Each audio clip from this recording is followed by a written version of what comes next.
Do you think the BBC is institutionally No, biased? I don't, and I'm sure someone's going to correct me pretty quickly if I'm wrong, but I just reread the memo yet again outside the door here. I don't think I used that phrase anywhere in the memo, and I do not think it's institutionally biased. You mentioned the memo a few times. You also told us that you'd sent it to Ofcom, DCMS, and you'd had that meeting with the BBC. 2 weeks later, the Telegraph had that memo, and they said that it was circulating around government departments. Do you have any idea how that memo got to those other departments or the Daily Telegraph?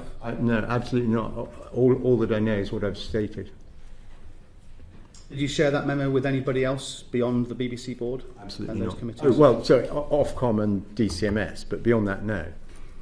So somewhere there's a leak. Any idea where that might be? The case. No, I have no idea. And as regards particularly Tim Daly, for what little use or worth this is to him now, firstly, I always liked the guy, and secondly, most importantly, to the extent that inexpert me can judge, he seemed to me to be doing a first-rate job across 80 or 90% of the portfolio. It was just that he had this blind spot on editorial failings. I think it's a bit of a tragedy he's gone. I thought he was a supreme talent, but he had this blind spot. Do you agree with Donald Trump's assertion that his reputation has been damaged by this documentary, considering, of course, that he was found to be a central figure in this insurrection, considering that he has been found by a civil court as being liable for sexual assault, that he's regularly boasted about sexual assault? Do you agree with Donald Trump that this documentary has harmed his image in some way? If I could answer in two parts, as it were. Firstly, I'm supposing, but you'll correct me if I'm wrong, I should probably restrain myself a little bit, given that there is a potentially legal action. All I can say is I can't think of anything I agree with Donald Trump on. Back on the splicing, in his sacred job memo to us, Dr. Shah mentions that since your memo, Mr. Prescott, the corporation's had 500 complaints, and that has, I quote, prompted further reflection. And as a result of that further reflection, the BBC now accepts that the splice gave the impression of a direct call for violent action. I remember the first time I saw the splice, and I looked at it and I was like, oh my God, that's awful. And then I checked a transcript of the speech itself, and that confirmed it. Were you surprised that it took the BBC multiple iterations and multiple months to work out something as straightforward as that splice was that misleading? Yes, in a word. I mean, this was... In the memo, I talk about my great frustration and how I'm writing to the board because of this frustration, and that was a very easy to understand example, that we had a BBC management that would defend and stand by that video edit, which is exactly what was going on, and that's why I was one of the reasons I was in despair, but it's possibly the purest example. Do you think the corporation has what you might call a bigger truth problem? That there's a bigger truth that the vast majority of BBC output is good, therefore it's less important when something is misleading? Or indeed on the specific episode of Panorama, there was a bigger truth that the programme was trying to get across about that day and Capitol Hill and the character of President Trump, and therefore it didn't matter so much that this thing was spliced in a way that specific impression was clearly so misleading. Well, I think the truth is we still don't know what went on within the Panorama production team, whether it was some weird kind of accident or someone working under pressure. We just don't know. But as regards the wider BBC, I mean, I've had people I know and don't know texting me, emailing me, and so on, who clearly appalled by that. So I don't think it's a bigger problem. It was just this curious management blind spot. Thank you. I just realised you didn't quite answer my last question. Do you agree that Donald Trump's reputation has been tarnished by this documentary? Probably not. Did the BBC block the head of news from apologising for the Panorama programme before the 10th of November? I will directly answer that question, but if you may forgive me, I'd like to take this opportunity, first of all, to apologise to all the people who believe in the BBC and care for it and wish it to survive and thrive. I'd like to apologise to the licence fee payer who funds the BBC to deliver its mission. And I'd like to apologise to the thousands of people who work for the BBC, our staff, who work with such dedication and commitment to deliver the output we all enjoy so much. I regret the mistakes that have been made and the impact that has had. Let me now come to the question that you asked. Just, if I may ask you, just repeat it for me so I can answer it directly. Did you block the head? Did you and the rest of the BBC board block the head of news from apologising for the Panorama programme on the 10th of November? You go back to the week in which the story broke in the Telegraph, and you wrote to me, and I was writing the answer to you.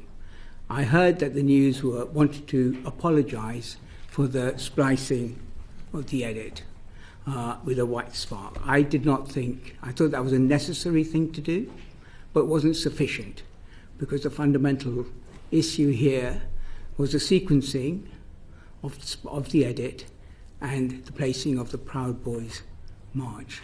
I think the real issue here was the impression left that the President Trump in the 6th of January speech had called to violent action, and what we had to apologise for was that, as well as the splicing of the edit. It's my view that editing interviews is a normal journalistic practice. So that in itself is not what the problem was. The problem was the impression that it led, that it was an impression that President Trump had called for direct violent action, and that wasn't the case, and that is what I thought needed to be apologised for. So the answer to your question is, I didn't think it was adequate. I thought it was necessary but not sufficient.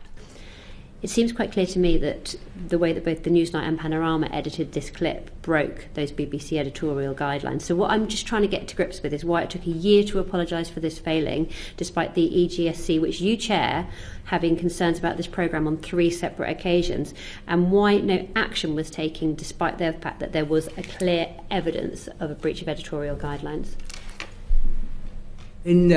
As I said, in the January meeting, that report came out. I then invited the news division to give me a formal response to it. That response took place in May, and we discussed it then, and there was a different set of opinions around it. There was a plausible case that this edit, because the point of the programme was to deliver to the British audience, because it was about the supporters for President Trump and what they were learning. So there was a case for, as it were, the edit. This was discussed and debated, and there was a difference of opinion. I've already said we should have pursued it further at that time.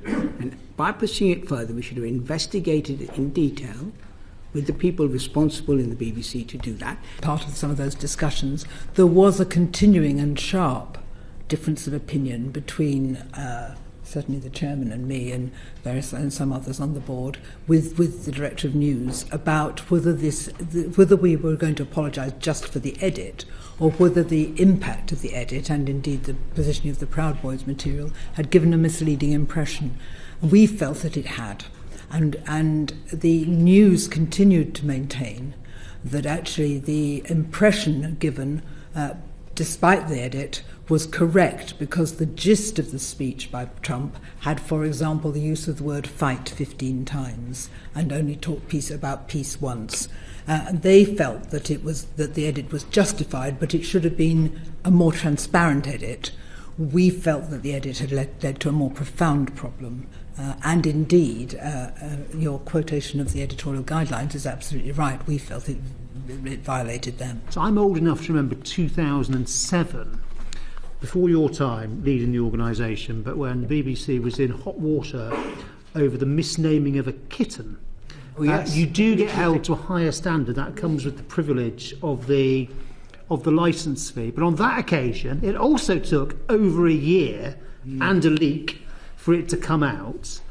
So it's kind of all very well to say, well, we must just do better at coming out faster. But what is going to make the BBC face up and fess up faster? I think that's such an important question. And I understand the scepticism that it always seems to take time. I don't know the answer to your question, but I'm heartened by one other area. It's a parallel area which I was involved in. I took very great care to accept, which was what we call the culture review, where in my first year I was determined to tackle abuses of power. And there was a lot of, we do this year in, year out, it's always happened. And there was some skepticism. But in the event, we did a very strong review. We came out earlier this year, and I and the board, but I took personal ownership of trying to get this right in the face of skepticism. And I would say that the executive responded extremely well. There's a very serious set of actions that are in place now to tackle it. So, whilst I agree... I'm going to have to rush you. No, but what I would say is that I think I will equally, once I focus on it, say, what is the problem here? Why do we not come out more quickly? What is it that stops us, and how can we fix it? It's going to be absolutely one of the lessons I've learned of this particular 3 weeks. I do hear your skepticism because, I remember the kitten story. Socks, in case you're just delving deep. Socks and cookie. Yeah. And so I think it's important, and I think it is a constant problem for the BBC that we do respond in a way that always puts us on the back foot. And I don't like that. I want us to be on the front foot and get out our statements clearly. If we made a mistake, hold our hands up fast. If we don't think it's a mistake, say that. If you like this video, then like, share and subscribe to Mirror Now.